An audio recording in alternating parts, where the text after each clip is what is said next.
Hello students, ये video class 11th के chapter units and measurements का सेकंड पार्ट है। इस वीडियो में हम पढ़ेंगे मेजरमेंट ऑफ लेंथ, मास और टाइम के बारे में। तो फर्स्टली हम लोग पढ़ते हैं मेजरमेंट ऑफ लेंथ में लार्ज डिस्टेंस के बारे में। जब हम किसी ऑब्जेक्ट को सिर्फ अपने लेफ्ट आई से देखते हैं और फिर जब उसी ऑब्जेक्ट को सिर्फ राइट आई से देखते हैं तब उसका पोजीशन थोड़ा चेंज रहता है।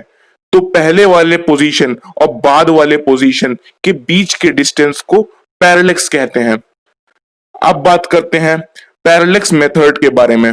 देखिए, मान लीजिए कि P कोई प्लैनेट है और ए बी दो पोजीशन है अर्थ पे और D डिस्टेंस है प्लैनेट और अर्थ के बीच का।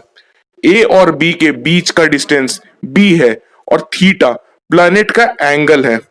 तो यहाँ पे D बहुत ज्यादा बड़ा है B के कंपैरिजन में। तो इस D डिस्टेंस को मेजर करने का फॉर्मूला होता है D equals to B by theta. अब एक दूसरा ऑब्जर्वेशन देखिए, E एक पॉइंट है अर्थ पे, D डिस्टेंस है दूसरे प्लैनेट तक अर्थ से, स्मॉल d डायमीटर है दूसरे प्लैनेट का और फाई एंगल है अर्थ का। तो इस d डायमीटर को मेजर करने का फॉर्मूला होता है diameter equals to phi into distance. तो चलिए अब इन फॉर्मूलाज के बेसिस पर एनसीईआरटी बुक का एक एग्जाम्पल सॉल्व करते हैं। देखिए, एग्जाम्पल 2.3 बोल रहा है कि मून m को अर्थ के दो पॉइंट A और B से मेजर किया गया है। तो मून का एंगल थीटा आया है 1 डिग्री 54 मिनट और अर्थ का डायमीटर B है 1.276 into 10 to the power 7 metre. अब हमें मून और अर्थ के बीच का डिस्टेंस D कैलकुलेट करना है।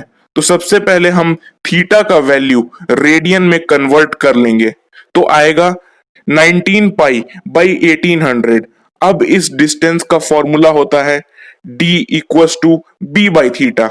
अब इसमें B और थीटा का वैल्यू पुट कर देंगे तो हमारा फाइनल आंसर D आ जाएगा approximately 3.84 into 10 to the power 8 metre.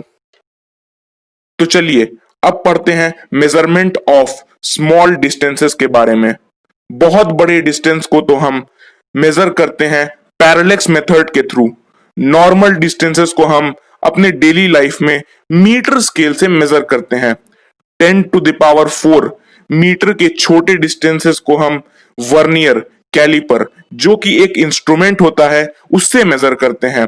10 to the power -6 metre के डिस्टेंस यानी माइक्रोमीटर के डिस्टेंस को हम स्क्रू गेज इंस्ट्रूमेंट से मेजर करते हैं और 10 टू द पावर -9 मीटर यानी नैनोमीटर के बहुत छोटे डिस्टेंस को हम ऑप्टिकल माइक्रोस्कोप या इलेक्ट्रिकल माइक्रोस्कोप से मेजर करते हैं।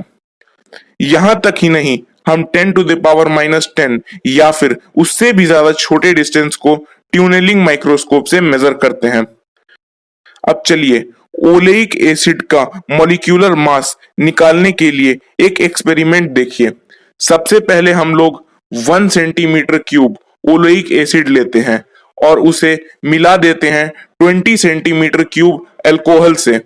अब हम इस सॉल्यूशन में से 1 सेंटीमीटर क्यूब लेते हैं और उसे 20 सेंटीमीटर क्यूब प्योर अल्कोहल के साथ फिर से मिला देते हैं।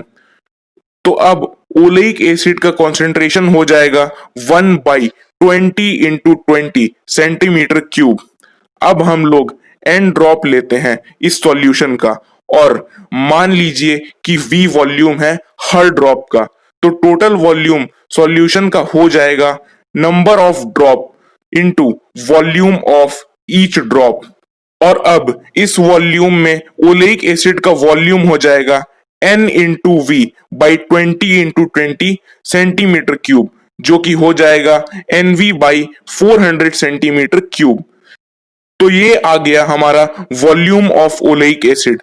अब देखिए, हम अपने सॉल्यूशन के ऊपर लाइकोपोडियम पाउडर डाल देंगे, जिसकी वजह से उसमें जितना ओलेइक एसिड होगा वो ऊपर आ जाएगा और एक बहुत थिन लेयर फॉर्म कर लेगा। तो जो थिन लेयर आएगा वो होगा हमारा ओलेइक एसिड, जिसका वॉल्यूम को हम थिकनेस इनटू एरिया कह सकते हैं। तो अब देखिए, इक्वेशन 1 और 2 के हेल्प से हम ये कह सकते हैं कि area into thickness is equal to N into V by 400। इसको हम लिख सकते हैं T equal to N V by 400 A. तो यहां से हमारा ये एक इंपॉर्टेंट फॉर्मूला आ गया। फॉर्मूला को लाने का स्टेप याद करने का जरूरत नहीं है, बस आपको फॉर्मूला याद रहना चाहिए। तो चलिए अब बात करते हैं रेंज ऑफ लेंथ के बारे में। किसी बहुत छोटे डिस्टेंस को हम फर्मी यानी फेम्टोमीटर में मेजर करते हैं, जिसका वैल्यू होता है 10 to the power minus 15 metre. Molecular size के डिस्टेंस को हम एंगस्ट्रॉम में मेजर करते हैं, जिसका वैल्यू होता है 10 to the power minus 10 metre. या फिर मॉलिक्यूलर साइज को हम नैनोमीटर में भी मेजर करते हैं, जिसका वैल्यू होता है 10 to the power minus 9 metre. आपने ये प्रीफिक्स के टेबल में पढ़ा ही होगा। पेपर शीट के थिकनेस को हम माइक्रोमीटर में मेजर करते हैं, जिसका वैल्यू होता है 10 to the power minus 6 metre. Normal distances को हम डेली लाइफ में मीटर या सेंटीमीटर में मेजर करते हैं। प्लैनेट्स के बीच के लार्ज डिस्टेंसेस को हम एस्ट्रोनॉमिकल यूनिट्स में मेजर करते हैं, जिसका वैल्यू इक्वल होता है सन और अर्थ के बीच के डिस्टेंस के, जो कि है 1.496 into 10 to the power 11 metre. बहुत ज्यादा दूर तक के डिस्टेंस को हम मेजर करते हैं लाइट ईयर में। इसका वैल्यू होता है 9.46 into 10 to the power 15 metre. अब पढ़ते हैं मेजरमेंट ऑफ मास के बारे में। हम अपने डे टू डे लाइफ में जो मास देखते हैं केजी और ग्राम में, उसे हम नॉर्मल बैलेंस से मेजर करते हैं।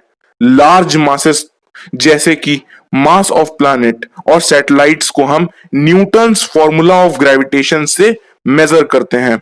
स्मॉल मासेस जैसे कि मास ऑफ एटम, प्रोटॉन और इलेक्ट्रॉन को हम स्पेक्ट्रोग्राफ से मेजर करते हैं। किसी बहुत ज्यादा छोटे मास को हम मेजर करते हैं यूनिफाइड एटॉमिक मास में, जिसका वैल्यू होता है 1.66 into 10 to the power minus 27। अब बात करते हैं मेजरमेंट ऑफ टाइम के बारे में। जैसा कि हम लोग पहले पढ़ चुके हैं, रेंज ऑफ टाइम होता है 10 to the power minus 22 second से लेके 10 टू द पावर 18 सेकेंड्स तक। स्मॉल टाइम्स को हम फीको second, picosecond, nanosecond या माइक्रो सेकेंड में मेजर करते हैं। हम डेली लाइफ में टाइम को मेजर करते हैं सेकेंड, आवर और मिनट्स में। स्टैंडर्ड टाइम को हम सीजियम 133 क्लॉक से मेजर करते हैं। तो स्टूडेंट्स, ये था फिजिक्स के चैप्टर यूनिट्स एंड मेजरमेंट्स का सेकेंड वीडियो। नेक्स्ट वीडियो में हम पढ़ेंगे एक्यूरेसी, प्रिसीजंस और एरर के बारे में। अगर आपको अभी भी कोई भी डाउट है तो नीचे कमेंट कीजिए, मैं उसका रिप्लाई जरूर दूंगा। Thank you for watching.